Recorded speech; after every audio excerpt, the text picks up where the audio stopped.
Welcome to our YouTube channel CITS and IT study point. दोस्तों, जैसा कि हम पिछले वीडियो में कार्य शक्ति और ऊर्जा से संबंधित बात किए हुए थे, जिसमें हम बहुत ही इंपॉर्टेंट टॉपिक बताया था, जिसमें ऊर्जा के बारे में बताया, उससे पहले कार्य के बारे में बताया था और उसके बाद हम ऊर्जा में गतिज ऊर्जा के बारे में बताया था। गतिज ऊर्जा से संबंधित जो भी इंपॉर्टेंट टर्म्स होते हैं, जो कि एग्जाम के पॉइंट ऑफ व्यू से देखा जाए, NTPC या ग्रुप डी या कोई भी कॉम्पिटिटिव एग्जाम जो कि साइंस से रिलेटेड, फिजिक्स से जो क्वेश्चन पूछे जाते हैं ऊर्जा से, कार्य से, तो उससे संबंधित वीडियो हमने बनाए हुए थे। आई बटन में हम लगा देंगे वो वीडियो।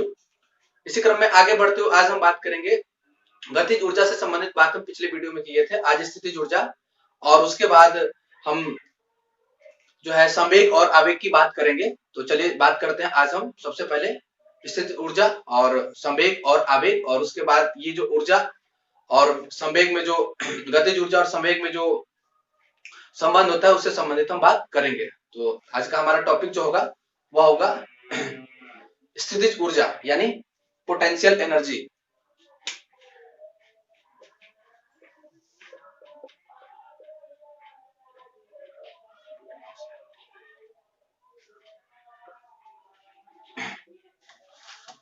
पोटेंशियल एनर्जी की हम बात करेंगे।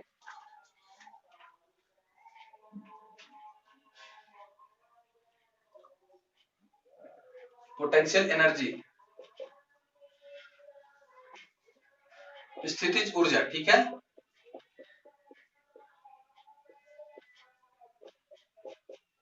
स्थितिज ऊर्जा क्या होता है? किसी वस्तु की स्थिति के कारण उसमें जो ऊर्जा संचित होता है वह स्थितिज ऊर्जा होता है।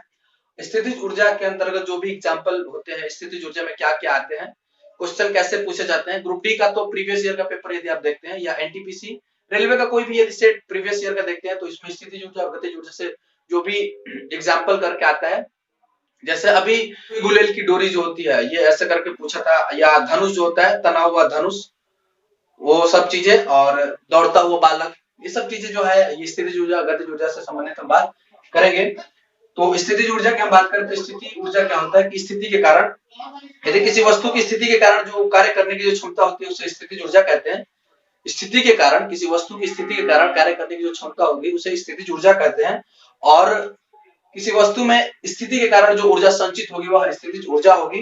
जैसे कोई वस्तु है जिसका द्रव्यमान m है और पृथ्वी की सतह पर उसकी ऊंचाई h है, तो उस वस्तु की स्थितिज ऊर्जा जो है mgh होगी। यानी स्थितिज ऊर्जा का जो फॉर्मूला होता है, स्थितिज ऊर्जा यानी पोटेंशियल एनर्जी का जो फॉर्मूला होता है वो होता है mg और h। mgh ये फॉर्मूला है स्थितिज ऊर्जा का। इसमें पोटेंशियल एनर्जी यानी स्थितिज ऊर्जा है, और m जो है द्रव्यमान है, g जो है वह गुरुत्वाकर्षण है यानी ग्रेविटेशनल गुरुत्वीय त्वरण है या गुरुत्वाकर्षण है, और h जो है वह इसकी ऊंचाई है, हाइट है, ठीक है। तो ये हो गया mgh यानी स्थितिज ऊर्जा बराबर ये फॉर्मूला होता है mgh। और ये जो है स्थितिज ऊर्जा कहा जा सकता है कि किसी वस्तु के स्थिति के कारण उसमें उत्पन्न ऊर्जा को स्थितिज ऊर्जा कहते हैं। जैसे m द्रव्यमान की कोई वस्तु है और पृथ्वी पर उसकी ऊंचाई h है, m द्रव्यमान की कोई वस्तु है और पृथ्वी पर उसकी ऊंचाई h है, और पृथ्वी पर ये जो ग्रेविटेशन होता है, गुरुत्व होता है, ये g है, तो उसका स्थितिज ऊर्जा mgh होगा। फॉर्मूला mgh ऐसा ही निकल के आता है, mgh ये स्थितिज ऊर्जा हो गया। अब हम बात करेंगे स्थितिज ऊर्जा, और पिछले वीडियो में गतिज ऊर्जा से हम बात किए थे। तो स्थितिज ऊर्जा और गतिज ऊर्जा का जो उदाहरण होता है, क्या क्या होता है, स्थितिज ऊर्जा किसमें होगा और गतिज ऊर्जा किसमें होगा। तो सबसे पहले बात आती है स्थितिज ऊर्जा का। स्थितिज ऊर्जा का उदाहरण में देखिए, सबसे पहले क्या होता है कि बांध में भंडारित पानी, यानी कोई भी डैम है, कोई भी डैम बना हुआ है और इसमें जो ये डैम है और इसमें जो पानी है, यानी बांध है और बांध में जो स्टोर किया हुआ वाटर पानी है, वह स्थितिज ऊर्जा का उदाहरण है। दूसरा जो है तना हुआ स्प्रिंग, ये स्प्रिंग है, सपोज ये स्प्रिंग है, और ये स्प्रिंग इसका जो एक्चुअल साइज है वो ये है, और इसको बढ़ा दिया जाए यानी यहाँ से ये तन जाए, फिर इसको खींचा जाए यहाँ से, तो ये फिर से ये ऐसे करके फिर यहाँ तक आ जाएगा। तो यहाँ से यहाँ तक जो है ये तन गया, यानी यहाँ से ये, अब स्प्रिंग की लंबाई यहाँ से यहाँ तक हो गई, तो ये तनी हुई स्प्रिंग जो है ये भी स्थितिज ऊर्जा में आती है। उसके बाद है कि जो गद्दा होता है, गद्दा जो बिछाया जाता है बेड पे, वो गद्दा होता है जो ऐसे होता है, इतना मोटा होता है, लेकिन जब इस पे कोई भार रहता है तो दब के इतना तक आ जाता है, यानी ये जो है यानी दबा हुआ गद्दा हो गया। और डैम जो है बांध का पानी हो गया, तना हुआ स्प्रिंग हो गया। उसके बाद तनी हुई गुलेल की डोरी, जैसे ये या ये जो तना हुआ होता है, तनी हुई गुलेल की डोरी। और ये धनुष हो गया, धनुष में जो ये तना हुआ होता है। उसके बाद है चाबी वाली घड़ी और खिलौने का स्प्रिंग, ऊंचाई पर रखी ईंट। ये जो है जितना भी हमने बताया वो सब स्थितिज ऊर्जा का एग्जाम्पल है। तो ये सब है स्थितिज ऊर्जा के उदाहरण। अब बात करते हैं गतिज ऊर्जा के। गतिज ऊर्जा के उदाहरण क्या क्या आएंगे? तो गतिज ऊर्जा के उदाहरण देखिए, सबसे पहले बात आती है गतिज ऊर्जा की। गतिज ऊर्जा के उदाहरण में आता है कि जमीन पर दौड़ता हुआ बालक, जैसे दौड़ रहा है कोई बालक जैसे दौड़ रहा है जमीन पे, तो वो गति में होगा। उसके बाद जमीन पर चलती हुई ट्रेन या बस, जो ट्रेन और बस जो चलती है वो, घूमता हुआ पहिया, जो व्हील है पहिया है वो घूम रहा है तो वो गति में होगा। और बहता हुआ पानी, हवा, ये सब जो है गतिज ऊर्जा है, गति के कारण गति में होता है। स्थितिज ऊर्जा और गतिज ऊर्जा दोनों में कौन सा होगा? एग्जाम्पल में क्वेश्चन ऐसे पूछा जाता है कि 4 ऑप्शन दिया होगा और वो स्थितिज ऊर्जा में होगा, गतिज ऊर्जा में होगा या दोनों में होगा। तो देखिए जब दोनों में होता है, स्थितिज ऊर्जा और गतिज ऊर्जा दोनों का उदाहरण क्या क्या होता है? उसमें होता है कि छत पर दौड़ता हुआ बालक, चलती हुई ट्रेन या बस में बैठा हुआ व्यक्ति, चलती हुई ट्रेन या बस में बैठा हुआ व्यक्ति। उसके बाद छत से लटकता हुआ कोई वस्तु, छत से यानी किसी हाइट से लटकती हुई कोई वस्तु जो है। ये सब है स्थितिज ऊर्जा और गतिज ऊर्जा दोनों के उदाहरण। और अब हम बात करेंगे स्थितिज ऊर्जा और गतिज ऊर्जा दोनों से संबंधित दोनों का अनुपात कैसे होगा और स्थितिज ऊर्जा और गतिज ऊर्जा में कैसे संबंध हम दर्शाते हैं। जैसे हमारे पास एक क्वेश्चन है, न्यूमेरिकल टाइप का क्वेश्चन है कि मान लीजिए कि हमारे पास एक क्वेश्चन है कि 60 मीटर का 60 मीटर की ऊंचाई पर एक गेंद को स्वतंत्रता पूर्वक गिराया जाता है। जैसे ये गेंद है और इसको 60 मीटर की ऊंचाई, ये गेंद है, गेंद को 60 मीटर की ऊंचाई से यानी यहाँ की ऊंचाई से इस गेंद को गिराया जाता है। तो क्या होता है, ये गेंद है और ये हाइट जो है 60 मीटर की ऊंचाई से गिराया जाता है। तो स्वतंत्रता पूर्वक गिराया जाता है, यानी ये जो 60 मीटर की ऊंचाई पर गेंद को स्वतंत्रता पूर्वक गिराया जाता है। जब यह गेंद 30 मीटर गिर चुका होता है, जब यह गेंद 30 मीटर गिर चुका होता है यानी ये गेंद यहाँ पे आया हुआ होता है, तब क्या होगा कि उस गेंद की स्थितिज ऊर्जा और गतिज ऊर्जा में संबंध हमें बताना है। देखिए क्या है, ये कोई गेंद है, ठीक है, ये कोई गेंद है और ये जो है 60 मीटर की ऊंचाई से गिराया जा रहा है। और जब यह 60 मीटर की ऊंचाई से गिराते टाइम जब यह 30 मीटर की ऊंचाई तक, मतलब यहां से 30 मीटर तक आ जाता है, तब क्या करना है कि स्थितिज ऊर्जा यानी पोटेंशियल एनर्जी और ये काइनेटिक एनर्जी में संबंध हमें बताना है। पोटेंशियल एनर्जी और गतिज ऊर्जा में क्या संबंध होंगे, ठीक है। तो देखिए इसके लिए हम क्या करेंगे कि मान लीजिए कोई वस्तु है और इसकी ऊंचाई की हम बात करें तो देखिए क्या है कि हमने बताया कि 60 मीटर की ऊंचाई पे है, ये 60 मीटर से कोई वस्तु को गिराया जाता है। तो हमें गतिज ऊर्जा बराबर होता है काइनेटिक एनर्जी इक्वल टू होता है 1/2 mv², ठीक है। और पोटेंशियल एनर्जी जो होता है, स्थितिज ऊर्जा होता है, पोटेंशियल एनर्जी इक्वल टू होता है mgh। ये हो गया एक दूसरा समीकरण और ये हो गया पहला समीकरण। और ये हमारे पास फिगर है कि कोई भी वस्तु है, एक गेंद है जो कि 60 मीटर की ऊंचाई से गिराया जाता है। जब वह 30 मीटर की ऊंचाई तक आता है तो उसमें उस गेंद में स्थितिज ऊर्जा और गतिज ऊर्जा में क्या संबंध होगा ये हमें बताना है, ठीक है।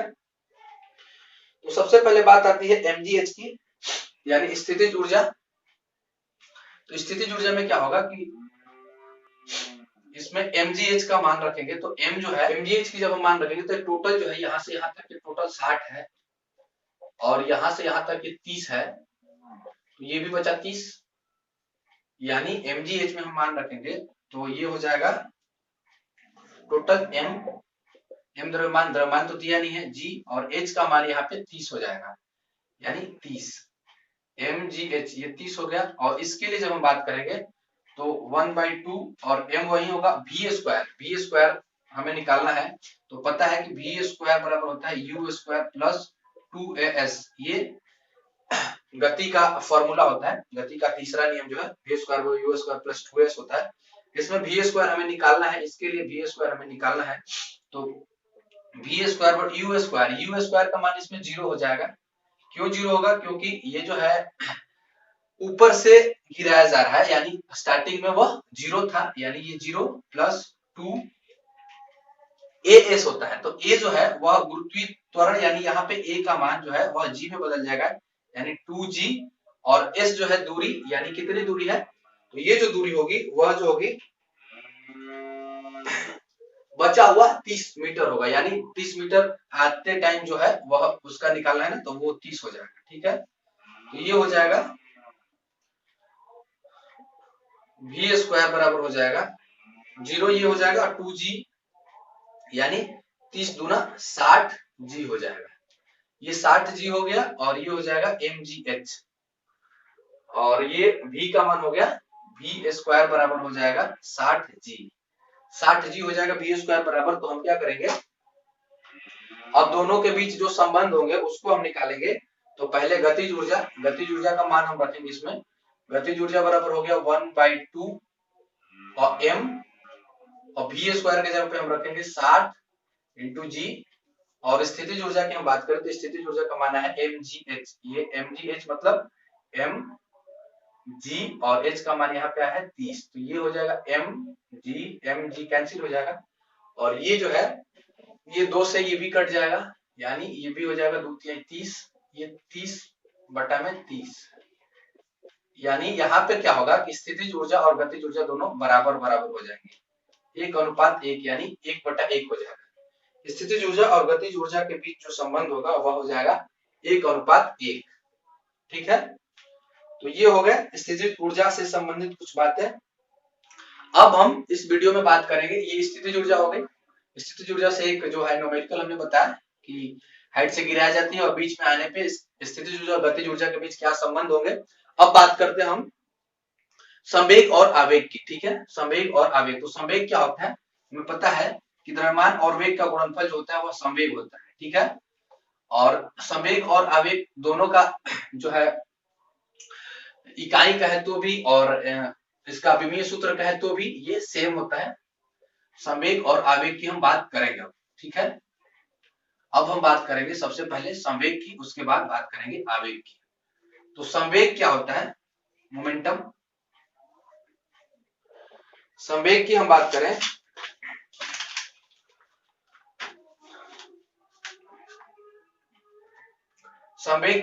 तो संवेग क्या होता है कि द्रव्यमान और वेग का जो गुणनफल होता है वह संवेग होता है, यानी संवेग बराबर क्या होता है, संवेग बराबर होता है द्रव्यमान इंटू वेग। द्रव्यमान और वेग का गुणनफल जो होता है वह संवेग होता है। तो संवेग एक सदिश राशि है जिसे p से सूचित किया जाता है। इसका सिंबल, इसका संकेत जो होता है p से इसको सूचित किया जाता है। संवेग बराबर होता है द्रव्यमान m इंटू वेग, p बराबर m इंटू v होता है। p बराबर m इंटू v होता है, और यह जो है संवेग गति की मात्रा को विभिन्न क्षेत्रों में बांटता है। गति की मात्रा को, यानी जो है संवेग क्या करता है, गति की मात्रा को विभिन्न क्षेत्रों में बांटता है। और ये जो है p बराबर m इंटू v होता है, द्रव्यमान और वेग का गुणनफल होता है। संवेग एक सदिश राशि है, और संवेग एक सदिश राशि है, यानी इसके इकाई की हम बात करें तो ये द्रव्यमान m हो गया kg, और वेग हो जाएगा, वेग को हम बोलते हैं मीटर पर सेकंड, तो ये हो जाएगा kg मीटर पर सेकंड। p बराबर हो जाएगा kg मीटर पर सेकंड, और kg मीटर पर सेकंड यदि हम इसकी विमा की हम बात करें तो विमा की बात करें तो ये हो जाएगा mlt-1, mlt-1 ये हो जाएगा विमा, यानी विमीय सूत्र, संवेग का विमीय सूत्र mlt-1 हो जाएगा। और यह जो है द्रव्यमान और वेग का गुणनफल होता है संवेग। अब इसी तरह आवेग की हम बात करें तो आवेग क्या होता है, आवेग जो होता है बल और समय का गुणनफल होता है। आवेग जो होता है बल और समय का गुणनफल होता है। ये तो संवेग था। अब आवेग की हम बात करें, देखिए ये आवेग की हम बात करते हैं। आवेग की हम बात करें तो आवेग बराबर होता है बल और समय का गुणनफल, यानी आवेग जो होता है बल और समय के गुणनफल को आवेग कहते हैं, यानी बल इंटू समय। आवेग को इंपल्सन कहते हैं, आवेग को इंपल्स कहते हैं ये। तो आवेग के लिए हम क्या लिखते हैं, आवेग जो होता है बल और समय का गुणनफल होता है, यानी इंपल्स I इक्वल टू होता है F इंटू टी, या टी बराबर कह सकते हैं हम। आवेग को हम I से सूचित करते हैं, और इसकी विमा की हम बात करें, मतलब संकेत की हम बात करें तो F का होता है न्यूटन, और ये F न्यूटन, और ये टाइम के लिए क्या होता है न्यूटन सेकंड होता है, इसका S है मात्र। और ये अभी एक सदिश राशि है, ये जो है आवेग भी एक सदिश राशि है, और आवेग जो है बल और समय के गुणनफल होता है। अब बात करते हैं आवेग का जो फॉर्मूला कैसे निकल के आता है, F इंटू टी जो होता है। यहाँ पे हम ये लिख सकते हैं कि F बराबर, ये जो है संवेग और आवेग ये दोनों बराबर होता है, यानी एक ही होता है। तो यहाँ पे हम इसको ये भी लिख सकते हैं कि I बराबर जो है I बराबर F इंटू टी है, तो इसको हम ये लिख सकते हैं कि F बराबर I बाई टी हम लिख सकते हैं। F बराबर I बाई टी, और I के जगह पे हम P लिखेंगे, यानी P बराबर जो होता है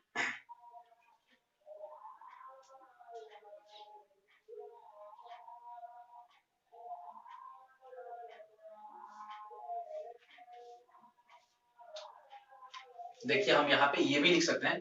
फॉर्मूला कैसे बनता है ये देखा जाए, ये जरूरी होता है।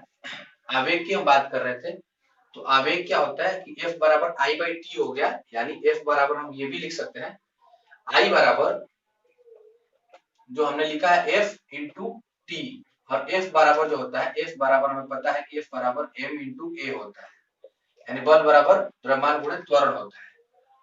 बल बराबर द्रव्यमान गुणित त्वरण होता है, तो I बराबर हम लिख सकते हैं कि F के जगह पे M इंटू ए, यानी M इंटू ए इंटू टी, ये हो गया। और I जो है यह आवेग है, तो आवेग को हम संवेग भी कह सकते हैं, तो यानी P बराबर हम ये भी कह सकते हैं, I के जगह पे P लिख सकते हैं, P बराबर M इंटू ए इंटू टी, और ए के जगह पे हम ये लिख सकते हैं, ए जो है ये त्वरण है।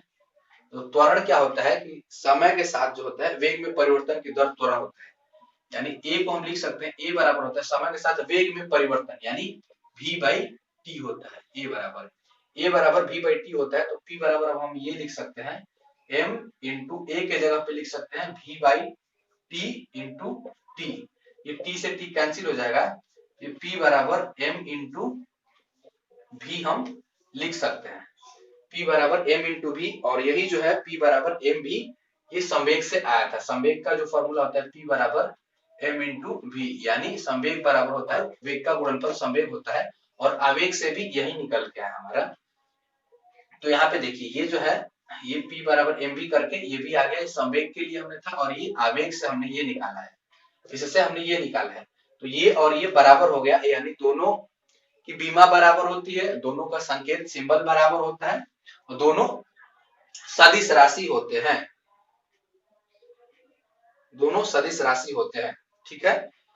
तो ये रहे कुछ मोस्ट इंपोर्टेंट बात जो कि आवेग और संवेग से संबंधित था, और स्थितिज ऊर्जा के बारे में हमने बताया। अगले वीडियो में हम इसमें ये बताएंगे जो ऊर्जा संरक्षण का सिद्धांत होता है, यानी कौन सी ऊर्जा किस में होती है और कौन सी ऊर्जा कैसे बदलती है, इन सब चीजों के बारे में हम बात करेंगे। और ये भी हम देखेंगे कि जो स्प्रिंग होता है, स्प्रिंग के लिए उसकी स्थितिज ऊर्जा कैसे निकालते हैं, और स्थितिज ऊर्जा और गतिज ऊर्जा में जो हमने संबंध देखा था अभी स्प्रिंग के लिए, वैसे ही स्प्रिंग के लिए स्थितिज ऊर्जा की हम बात करेंगे।